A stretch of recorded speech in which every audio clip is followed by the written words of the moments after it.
Vous vous souvenez de Marcel ? Eh ben, il n'a pas lâché l'affaire. Alors, comme il voulait pas mettre son puits sous pression et que agrandir le trou pour y placer la pompe lui posait problème, ce qu'il a fait, en fait, c'est qu'il a trouvé un autre point de son terrain qui était plus bas et en dessous duquel, du coup, la différence d'altitude entre le niveau d'eau et le niveau de sa pompe située sur l'extérieur était suffisamment faible pour obtenir de l'eau en sortie. Donc, il a mis sa pompe en marche après avoir positionné son tuyau et cette fois-ci, ça marche. Alors, si vous voyez pas du tout de quoi je suis en train de parler, je vous invite à retourner voir la première vidéo sur le sujet, donc je vous mets le lien en haut à gauche ici, où on avait un petit souci avec Marcel qui voulait pomper de l'eau, en fait, dans son terrain. Donc, dans le cas présent, ce qui se passe, c'est que Marcel a positionné à présent sa pompe, donc toujours sur le terrain, a toujours creusé un trou de la même façon ici, il a trouvé de l'eau en bas, et cette fois-ci, il a une hauteur entre l'entrée donc de la pompe et le niveau d'eau qui est de 9 mètres. Alors, si vous reprenez le petit calcul qu'on a fait dans l'exercice précédent, je vous renvoie vers la vidéo dont je vous ai mis le lien tout à l'heure, eh bien vous apercevrez que 9 mètres, normalement, ça fonctionne. Il y a moyen d'obtenir de l'eau au niveau de la pompe pour une telle hauteur. Alors, le problème cette fois, c'est que Marcel a mis en marche sa pompe, la pompe a délivré de l'eau, donc ça se passait bien, et puis tout d'un coup, la pompe s'est mise à faire un bruit bizarre et à faire une espèce de... Voilà, indéterminé, et l'eau sortait en saccade de sa pompe. Donc là, Marcel était de nouveau désemparé, et il voyait pas du tout où était le problème, et donc c'est ce qu'on va essayer de voir avec lui maintenant. Donc la question est la suivante, pourquoi la pompe de Marcel fonctionne mal, d'une part, et deuxièmement, quelles sont les solutions qu'on peut lui proposer? Donc je vous invite à réfléchir de votre côté à ce problème, et puis à revenir après le générique pour la solution. A tout de suite. Si la vidéo vous plaît, pensez à lâcher un petit pouce vers le haut et à la partager avec vos amis. Et si vous ne voulez manquer aucune vidéo de cette chaîne, vous pouvez également vous abonner et cliquer sur la cloche. Enfin, vous pouvez suivre l'actualité de la chaîne sur le site internet dédié, sur Facebook, sur Twitter, sur LinkedIn, sur Instagram et sur TikTok. Retrouvez tous les liens en description. Bon visionnage! Alors, vous sentez tout de suite qu'il y a une petite différence avec la première partie que je vous ai proposée dans la vidéo précédente, c'est que dans la vidéo précédente, il n'y avait pas de débit d'eau. Maintenant, on a du débit d'eau. Et la question est en quoi le fait d'avoir du débit va impacter en fait le calcul qu'on a fait précédemment. Alors quand on a un débit dans une tuyauterie, donc en supposant qu'il s'agisse d'un écoulement laminaire, eh bien on peut appliquer le théorème de Bernoulli. Donc je vous rappelle que le théorème de Bernoulli dit que dans un écoulement laminaire, on a une grandeur qui est constante, à savoir donc la pression plus le terme ρ G Z, donc la pression P, ρ la masse volumique du fluide, G l'accélération de la pesanteur, Z l'altitude, plus un terme 1/2 de ρ V carré, où V est la vitesse du fluide, ça c'est constant sur la ligne de courant.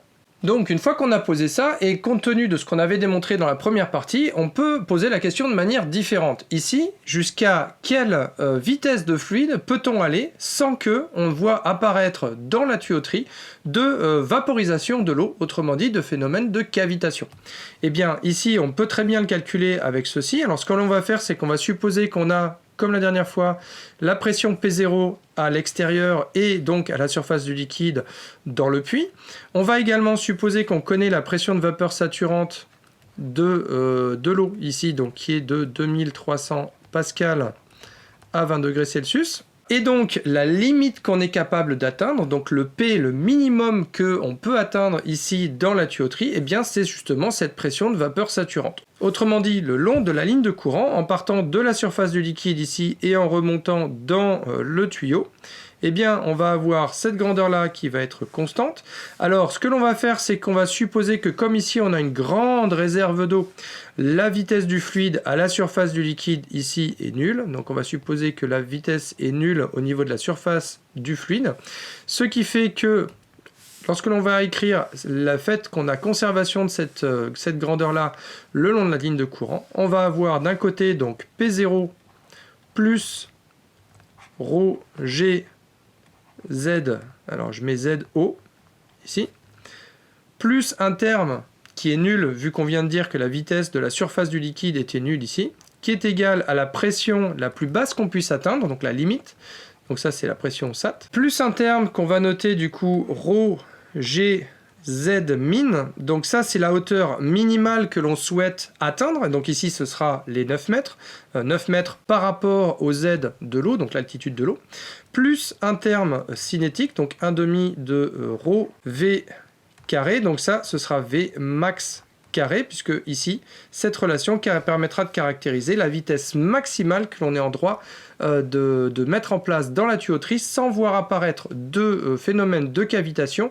avant d'avoir atteint Zmin. Voilà, donc il suffit ensuite de retravailler un petit peu cette expression pour obtenir la vitesse que l'on peut imposer à l'intérieur de la tuyauterie. Alors je vais écrire ça de manière un tout petit peu différente ici, donc on va écrire le terme 1/2 de ρ Vmax au carré d'un côté, et puis on va passer les deux autres termes de l'autre côté du égal, ce qui nous amènera à avoir P0 moins Psat, moins ρ Gh, H étant la hauteur qui sépare le niveau d'eau du point d'entrée de la pompe. Pour l'étape suivante, on passe simplement les constantes de l'autre côté, on se retrouve avec Vmax égale, donc je vais le faire pas à pas, on a 2 P0 moins Psat sur ρ, moins le ρ qui est là va s'en aller, il nous reste 2Gh, et on avait un Vmax carré, donc on se retrouve avec une racine carrée ici. Donc grâce à la formule de Bernoulli qu'on a utilisée juste avant, on est capable pour une hauteur donnée et pour un liquide donné, eh bien de déterminer la vitesse maximale que l'on peut imposer à ce liquide dans le tuyau sans que on observe ce phénomène de cavitation. Alors ici, les grandeurs, donc on a dit tout à l'heure, le H est égal à 9 mètres. Le G, ça n'a pas changé, c'est toujours 9,81 mètres par seconde carré.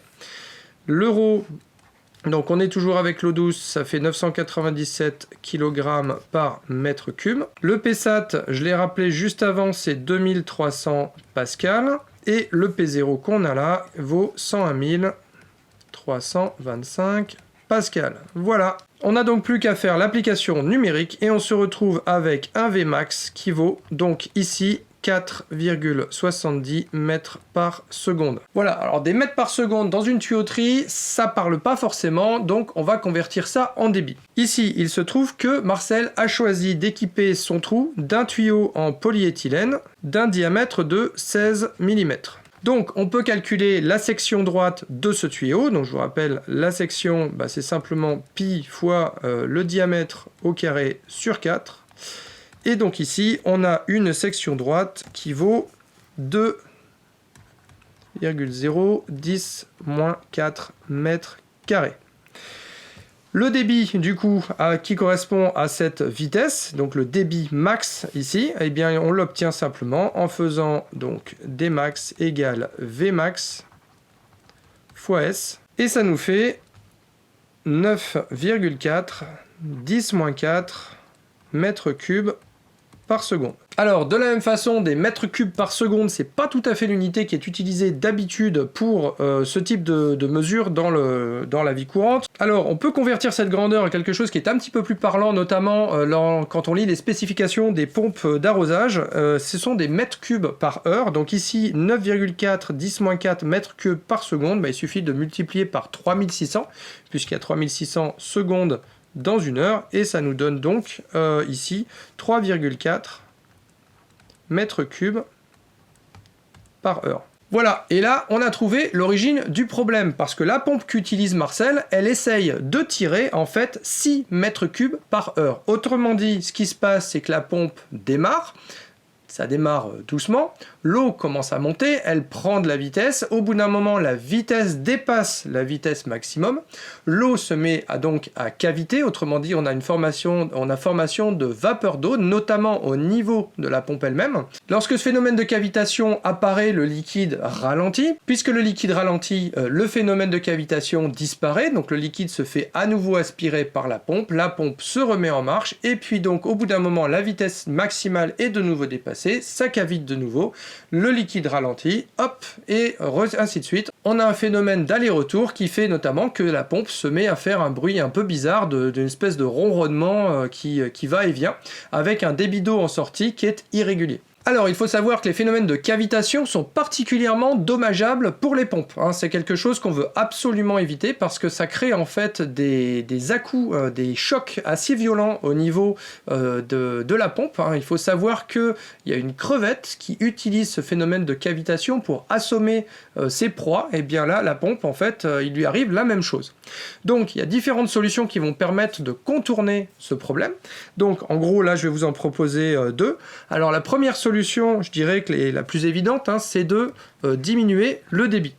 Donc, en diminuant le débit, on va simplement diminuer la vitesse maximale atteinte par le fluide dans le tuyau et on va essayer de faire en sorte ainsi de ne pas dépasser cette vitesse maximale autorisée, ce qui permettra d'éviter l'apparition du phénomène de cavitation. Une deuxième solution, qui peut être moins intuitive, c'est d'augmenter en fait le diamètre du tuyau utilisé. En effet, en augmentant le diamètre du tuyau utilisé, on va également augmenter la section droite de ce tuyau, et donc pour un même débit, eh bien, on va diminuer la vitesse du fluide dans le tuyau. Donc c'est aussi une façon de diminuer la vitesse effective du fluide dans le tuyau, mais cette fois-ci en gardant donc la même pompe. Donc au choix, soit on peut régler l'intensité de la pompe, soit il faut changer de pompe, ou alors il faut augmenter la taille du tuyau, donc changer de tuyau. Voilà, donc j'espère que ce petit exercice d'application du théorème de Bernoulli vous aura plu, et on se retrouve très bientôt pour de nouvelles vidéos. Ciao!